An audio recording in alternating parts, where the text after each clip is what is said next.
Good afternoon. My name is Eric Rubin. I'm 70 years old. I'm Jewish, and I've been fighting for the liberation of Palestine for over 60 years. Right now, I think, is a critical time in this struggle, and I think it's time that we need to do a few things. It's time to change our tactics, change our demands, and change our focus. What has happened in the last week has been critical, and I think if we do not evaluate that properly, we are seriously not doing a service to the people in Gaza that we are in solidarity with. First off, the Israeli government has bombed the last cell phone tower, which means no news can get out of Gaza.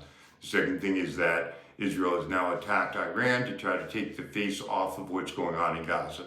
And we're looking right now at Israel moving into the final solution. The final solution is for the annihilation of the people of Gaza, period. What we're going for, very simply, is for UN troops, to peacekeepers, to enter Gaza. And how is that going to happen? There's something called Uniting for Peace. It's a UN initiative. We've been calling for Article 42. This is better and this is real. It has been used both in the Panama Canal and also in Korea, where the General Assembly overrode the Security Council because Security Council members were vetoing it and not allowing it to go through. So this is real. Very simply, what it takes is for one country, if you know any country that wants to do that, to call for a special emergency meeting of the General Assembly.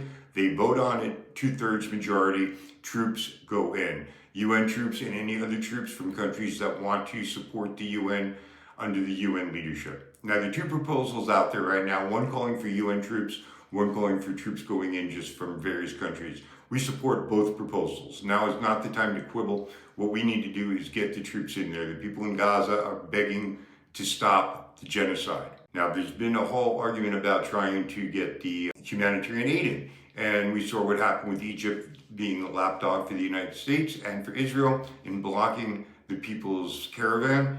And we've seen that no food or water or any medical supplies has gotten into Gaza in over almost 90 days right now. So let's hypothetically say that all of these places bring boats and have medical supplies and everything off the coast. Let me ask you a simple question. How the hell is it going to get in? First off, what happens when they land in Gaza? The Israeli army is going to do exactly what they've been doing to anyone bringing in humanitarian aid. You know what that is? It's kill them. So basically, unless the Israeli military forces in Gaza are neutralized by land, by sea, and by air, humanitarian aid cannot effectively flow through that country to get where it needs to be. So we need to get the UN troops or troops in there immediately. And there's one issue here that I think is very important, because any troops that go in, whether under the UN or whether individually collective, will objectively be another occupying army.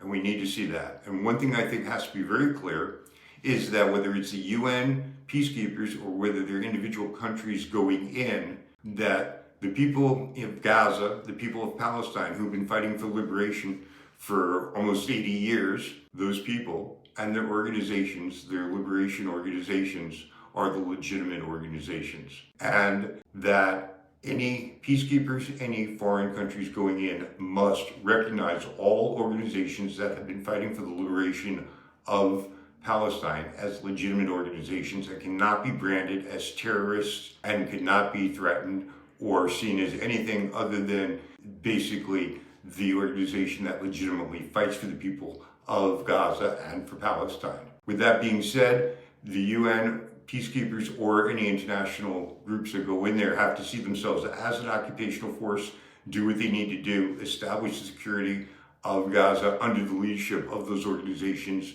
that have been the liberating organizations of Gaza, and then get the hell out. That's our goal. Right now, we have no time at all. Israel is on its final solution. We must get troops in immediately. We must have one country call for a special emergency meeting, and we must get this passed immediately and get the troops in. That is what solidarity is. That's how we support our brothers and sisters in Palestine. Let's do it. Let's change our tactics. Let's change our strategy. Let's change our slogans. Let's make it one slogan. That one slogan is troops into Gaza now. Stop the genocide. Stop the Israeli genocide now. Troops must be in. Make that a united call across the world. Thank you.